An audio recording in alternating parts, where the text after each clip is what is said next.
हरिशंकर परसाई अपनी अपनी बीमारी। हम उनके पास चंदा मांगने गए थे। चंदे के पुराने अभ्यासी का चेहरा बोलता है, वे हमें भांप गए, हम भी उन्हें भांप गए। चंदा मांगने वाले और देने वाले एक दूसरे के शरीर की गंध बखूबी पहचानते हैं। लेने वाला गंध से जान लेता है कि यह देगा या नहीं। देने वाला भी मांगने वाले के शरीर की गंध से समझ लेता है कि यह बिना लिए टल जाएगा या नहीं। हमें बैठते ही समझ में आ गया कि ये नहीं देंगे। वे भी शायद समझ गए कि ये टल जाएंगे। फिर भी हम दोनों पक्षों को अपना कर्तव्य तो निभाना ही था। हमने प्रार्थना की तो वे बोले, आपको चंदे की पड़ी है, हम तो टैक्सों के मारे मर रहे हैं। सोचा यह टैक्स की बीमारी कैसी होती है। बीमारियां बहुत देखी हैं, निमोनिया, कालरा, कैंसर, जिनसे लोग मरते हैं, मगर यह टैक्स की कैसी बीमारी है जिससे वे मर रहे थे। वे पूरी तरह से स्वस्थ और प्रसन्न थे। तो क्या इस बीमारी में मजा आता है? यह अच्छी लगती है जिससे बीमार तगड़ा हो जाता है।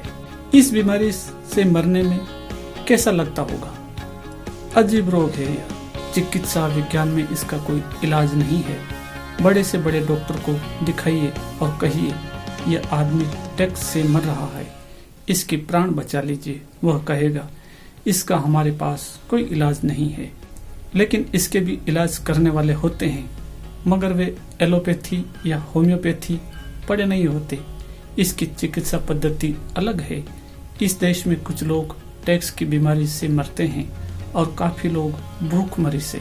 टैक्स की बीमारी की विशेषता यह है कि जिसे लग जाए वह कहता है हाय हम टैक्स से मर रहे हैं, और जिसे न लगे वह कहता है हाय हमें टैक्स की बीमारी ही नहीं लगती। कितने लोग हैं कि जिनकी महत्वाकांक्षा होती है कि टैक्स की बीमारी से मरे, पर मर जाते हैं निमोनिया से। हमें उन पर दया आई।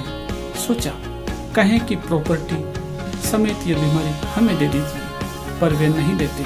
यह कमबख्त बीमारी ही ऐसी है कि जिसे लग जाए उससे प्यारी हो जाती है। मुझे उनसे ईर्ष्या हुई। मैं उन जैसा ही बीमार होना चाहता हूँ, उनकी तरह ही मरना चाहता हूँ। कितना अच्छा होता अगर शोक समाचार यूं छपता। बड़ी प्रसन्नता की बात है कि हिंदी के व्यंग्य लेखक हरिशंकर परसाई टैक्स की बीमारी से मर गए हैं। वे हिंदी के प्रथम लेखक हैं जो इस बीमारी से मरे।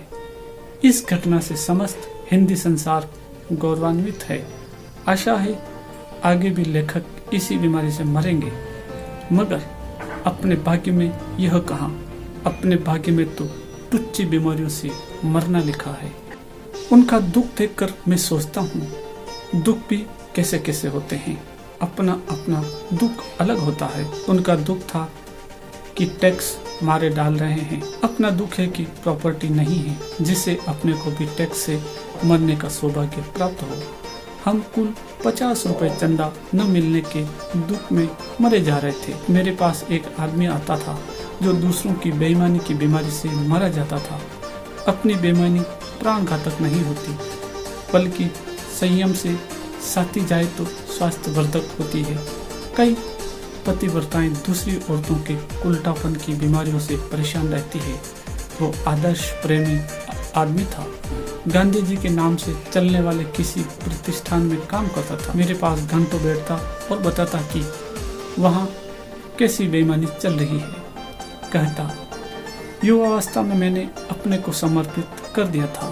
किस आशा से इस संस्था में गया और क्या देख रहा हूँ। मैंने कहा भैया युवावस्था में जिनने समर्पित कर दिया वे सब रो रहे हैं, फिर तुम आदर्श लेकर गए ही क्यों? गांधी जी दुकान खोलने का आदेश तो मरते मरते दे नहीं गए थे। मैं समझ गया उसके कष्ट को।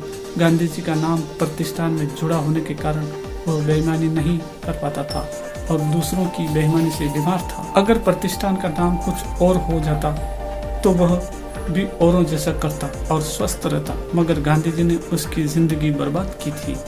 गांधी जी विनोबा जैसों की जिंदगी बर्बाद कर गए। बड़े बड़े दुख हैं। मैं बैठा हूँ, मेरे साथ 2-3 बंधु बैठे हैं।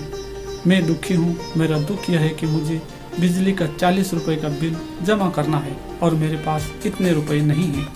तभी एक बंधु अपना दुख बताने लगता है। उसने 8 कमरों का मकान बनाने की योजना बनाई थी। 6 कमरे बन चुके हैं। 2 के लिए पैसे की तंगी आ गई है। वह बहुत दुखी है। वह अपने दुख का वर्णन करता है। मैं प्रभावित नहीं होता, मगर उसका दुख कितना विकट है कि मकान को 6 कमरों का नहीं रख सकता। मुझे उसके दुख से दुखी होना चाहिए, पर नहीं हो पाता। मेरे मन में बिजली की बिल की 40 रुपए का खटका लगा है। दूसरे बंधु पुस्तक विक्रेता हैं। पिछले साल 50,000 की किताबें पुस्तकालयों को बेची थी। इस साल 40,000 की बिकी। कहते हैं बड़ी मुश्किल है, सिर्फ 40,000 की किताबें इस साल बिकी। ऐसे में कैसे चलेगा? वे चाहते हैं मैं दुखी हो जाऊं, पर मैं नहीं होता। इनके पास मैंने अपनी 100 किताबें रख दी थी, वे बिक गई। मगर जब मैं पैसे मांगता हूँ तो वे ऐसे हंसने लगते हैं जैसे मैं हास्य रस पैदा कर रहा हूँ। बड़ी मुसीबत है व्यंग्यकार की। वह अपने पैसे मांगे तो उसे भी व्यंग्य विनोद में शामिल कर लिया जाता है। मैं उनके दुख से दुखी नहीं होता। मेरे मन में बिजली कटने का खटका लगा हुआ है। तीसरे बंधु की रोटरी मशीन आ गई। अब मोनो मशीन आने में कठिनाई आ गई है। वे दुखी हैं, मैं फिर दुखी नहीं होता। अंततः मुझे लगता है आपने बिजली के बिल को भूलकर मुझे इन सब के दुख में दुखी हो जाना चाहिए। मैं दुखी हो जाता हूँ। कहता हूँ क्या ट्रेजेडी है मनुष्य जीवन की कि मकान कुल 6 कमरों का रह जाता है, और कैसी निर्दय ये दुनिया है कि सिर्फ 40,000 की किताबें खरीदती है। कैसा बुरा वक्त आ गया है कि मोनो मशीन ही नहीं आ रही है। वे तीनों प्रसन्न है कि मैं उनके दुखों से आखिर दुखी हो ही गया। तरह तरह के संघर्ष में तरह तरह के दुख हैं। एक जीवित रहने का संघर्ष है और एक संपन्नता का संघर्ष है। एक न्यूनतम जीवन स्तर न कर पाने का दुख है, एक पर्याप्त संपन्नता न होने का दुख है। ऐसे में कोई अपने तुच्छ दुखों को लेकर कैसे बैठे? मेरे मन में फिर वही लालसा उठती है कि वे सज्जन प्रॉपर्टी समेत अपनी टैक्सों की बीमारी मुझे दे दें और मैं उससे मर जाऊं। मगर वे मुझे ये चांस नहीं देंगे। न वे प्रॉपर्टी छोड़ेंगे, न बीमारी, और मुझे अंततः किसी ओछी बीमारी से ही मरना होगा।